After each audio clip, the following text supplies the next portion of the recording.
There's a big development unfolding in the ongoing efforts to clear away obstacles tied to the old regulations concerning firearm suppressors under the National Firearms Act.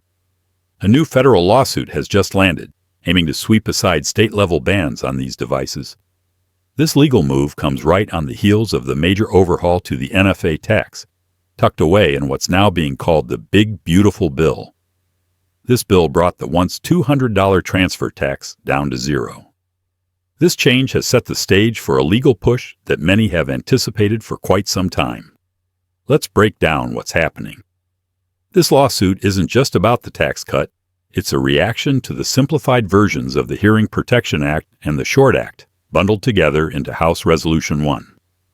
Those of you who followed this closely know these bills' original aim was to fully delist suppressors, short-barreled rifles, short-barreled shotguns, and the so-called any other weapons from the NFA's restricted items list. But instead of complete removal, Congress settled for a compromise by only cutting the tax while keeping the regulations in place. To spell it out, under this new law, the transfer tax for items like suppressors and the aforementioned firearms dropped from $200 to zero. That means they can be transferred without the federal tax, yet the registration, background check, and approvals still exist. That's the focus of this new legal challenge. Let me share my perspective. Having been immersed in the firearms community long enough to recall when discussions about suppressor reform seemed like a distant dream. This progression marks just one piece of the puzzle. It's progress, no doubt, but not the ultimate goal. A handful of folks in Congress chose caution over pushing for the full repeal of these outdated restrictions. Worse still, they stood by rather than override the Senate parliamentarian, the unelected figure who nixed the original language, aiming to deregulate suppressors entirely. So, where does that leave us? We have momentum, but more work remains. This new lawsuit seeks to tackle the issue by arguing that with the tax now gone, the justification for stringent regulation falls apart. If the government isn't charging for it anymore, how can they rationalize the ongoing red tape? This isn't just a legal saga, it's part of a larger cultural shift. From personal experience, as someone who owns several suppressors, for my .22 long rifle trainer, my bolt-action 300 blackout, and my carry-size 9mm pistols, I can attest these aren't mere tactical novelties. They're practical tools that help reduce hearing damage, lessen muzzle blast, and make shooting ranges safer. Finally, we're seeing policy begin to catch up, even if only a little, to what American firearms enthusiasts have long understood. Owning a suppressor shouldn't feel like filing taxes or pleading for approval. It should be as straightforward as buying a scope. With the tax removed, the next step is eliminating the rest of the old red tape that surrounds it. Still, our battle isn't over. With the federal government removing the NFA tax, a wave of lawsuits has started to ripple through the courts. We're not just seeing one or two isolated cases. It's shaping up to be a comprehensive legal campaign. A notable lawsuit was filed by Gun Owners of America, the Firearms Regulatory Accountability Coalition, Palmetto State Armory, and Silencer Co., targeting the Bureau of Alcohol, Tobacco, Firearms, and Explosives in federal court from the Northern District of Texas. This specific case takes aim at the NFA's antiquated registry system, reasoning that with no tax in place, the rationale for mandatory registration is invalid. But that's just one part of the fight. Almost simultaneously, another lawsuit emerged, this time focusing squarely on state-level bans, and it's significant. This suit pinpoints New Jersey's long-standing prohibition on buying and possessing suppressors. The plaintiffs include key players in the gun rights sphere: the Second Amendment Foundation, the Association of New Jersey Rifle and Pistol Clubs, the American Suppressor Association, and the National Rifle Association. They're jointly filing against New Jersey in a new federal case, Padua versus Plaen. This suit challenges the state's suppressor ban, marking a strategic shift. Instead of solely targeting federal law, it's a dual approach addressing both federal and unconstitutional state laws. According to the filing, New Jersey's law deprives law-abiding Americans the use of suppressors, devices the plaintiffs argue are protected under the Second Amendment. Their logic is simple. Suppressors, also known as silencers, are common arms used for lawful purposes like home defense, recreational shooting, and hearing protection. They highlight recent federal developments, including a major Fifth Circuit case, Peterson, where the Department of Justice under President Trump recognized suppressors within the Second Amendment's purview. In that scenario, the DOJ admitted a state-level blanket ban would be unconstitutional. This acknowledgment is central in Padua versus Plaen. The plaintiffs assert that if the federal government now acknowledges suppressors as protected arms, then a state like New Jersey can't legally enforce an outright ban without breaching the Constitution.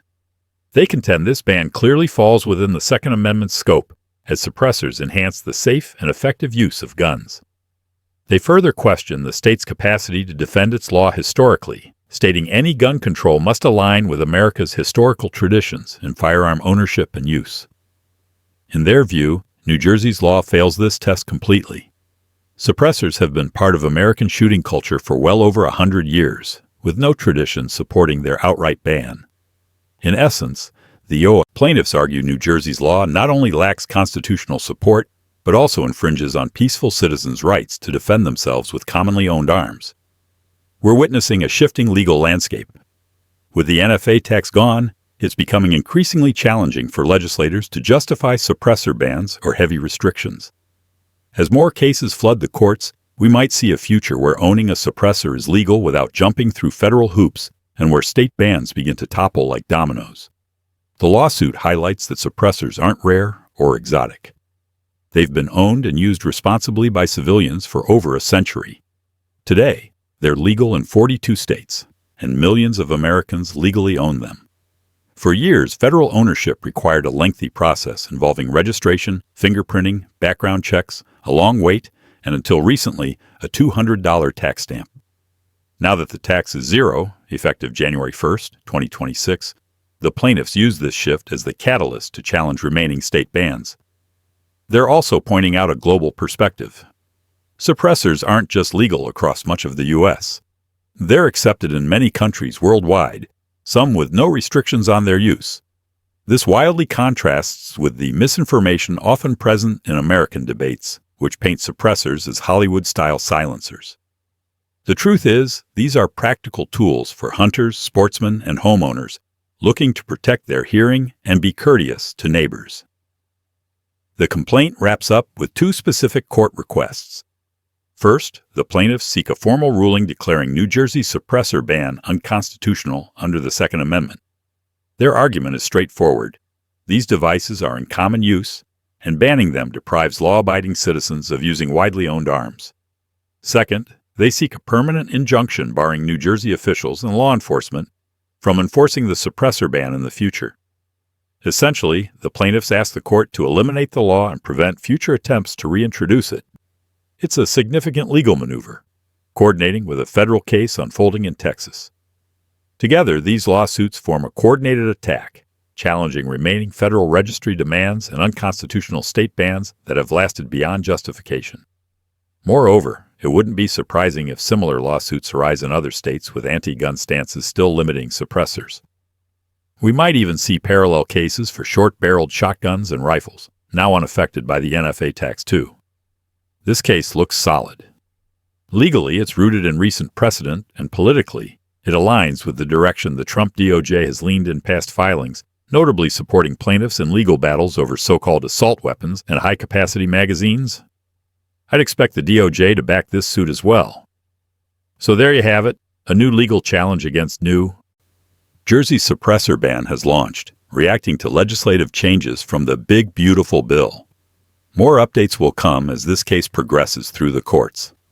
If this breakdown helped clarify things for you and you want to support the channel, hit that subscribe button. You can also visit my site, armscaller.com, for a free legal guide on your rights as a gun owner. Thanks again for staying with me. Remember, this country was built by knowledgeable individuals with arms, and it'll be upheld by them too. Stay sharp.